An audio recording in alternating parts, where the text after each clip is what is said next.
What's up everybody, Tech Chucker here, and today I've got a review of the Hasbro Marvel Legends Absorbing Man Wave Speed Demon.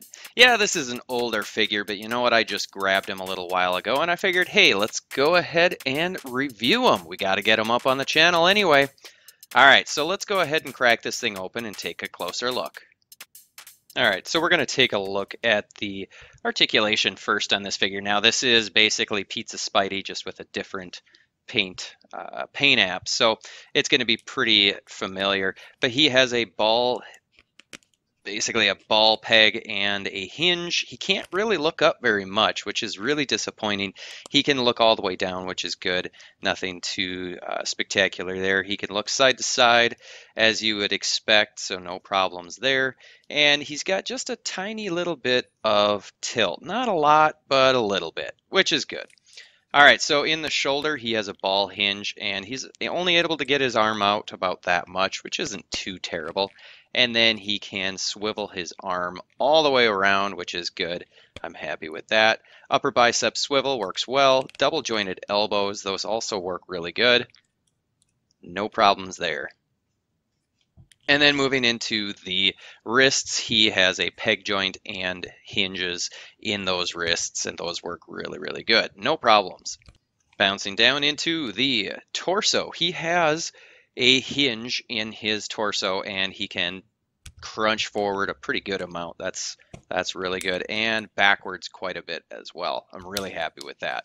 He's got a waist swivel that works pretty good. No real issues with that. And then he has T-jointed ball joints in the hips, and that allows Speed Demon to do the splits about this far, which is a little disappointing, but not as much for this figure. He can kick forward way above his hips, which is awesome. I'm super happy with that. And he's not really able to kick back much. That's a little disappointing, but could be worse. He has an upper thigh cut, which works good. It looks a little ugly, but it works good. He's got double jointed knees. See if I can pop that. There we go. He's able to get that leg bent all the way, which is great. No shin cut, which is fine with me anyway. And he's got a hinge joint in his ankle, and he's able to get his foot back that far, which is great. He's able to get his foot forward quite a bit. Maybe it'd be nice if it was a little bit more, but probably not that big of a deal. And an ankle rocker, which also is really, really good. Oh, I almost forgot. He's got butterfly joints in his shoulders as well, and he's able to get his arms forward this much, which is great, and he can get his arms back quite a bit, which is awesome. I just love these butterfly joints. They just work really, really well. So overall, I'm super pleased with the articulation on this figure. Obviously, I mean, it's the Pizza Spidey body mold. I don't know much about this figure or this character, but he's fun to play with, and that's all that really matters.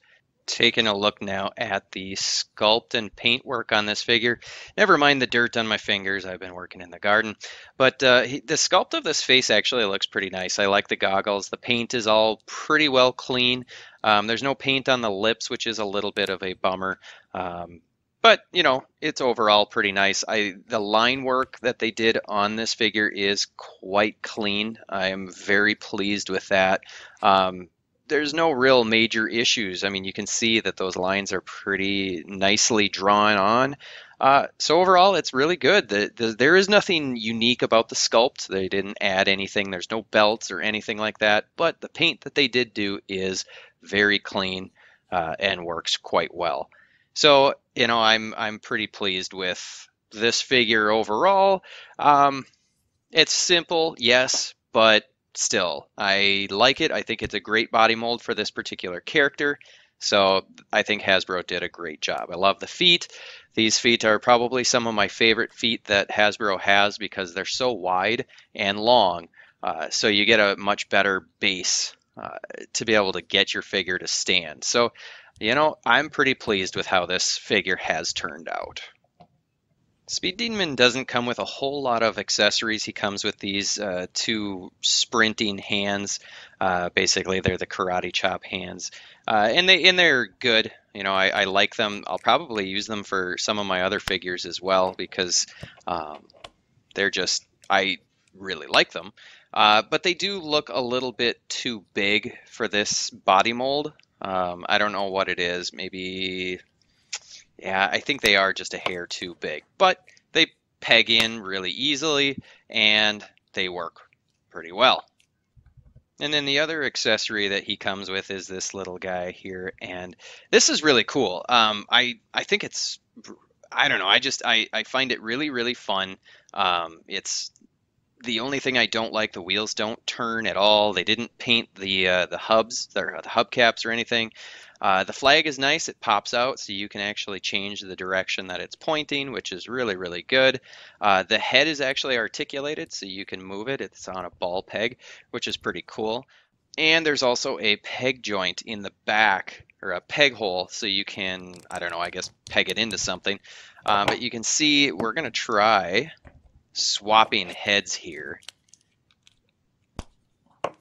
We'll pop this guy's head on there, and you're going to see it does not work. That head sits way too high on the body, so you're not going to be able to really use this head on the body mold anyway, and my guess is this head's going to be too low. Yep. This one actually, it still looks okay on there because obviously you don't have to be anatomically correct. But yeah, there's no head swapping, and that's fine with me because I'd want the goggled head on there anyway. So, you know, I'm pretty pleased with this. It would be nice if there was an extra set of hands, you know, maybe a gripping pair of hands, but that's okay. You know, this isn't one of my favorite characters, and I got them pretty darn cheap. So overall, it's definitely not a must-have figure for your collection unless you're trying to complete the Absorbing Man Build-A-Figure. I believe the prices have started going up, but you know, it is what it is. Go ahead and pick this guy up. He's probably worth about 12 to 15 bucks. Alrighty folks, I hope you enjoyed this review. If you did, go ahead and hit that like button. Let me know in the comments what you think of this figure, if you've got them, if you like them, if you don't.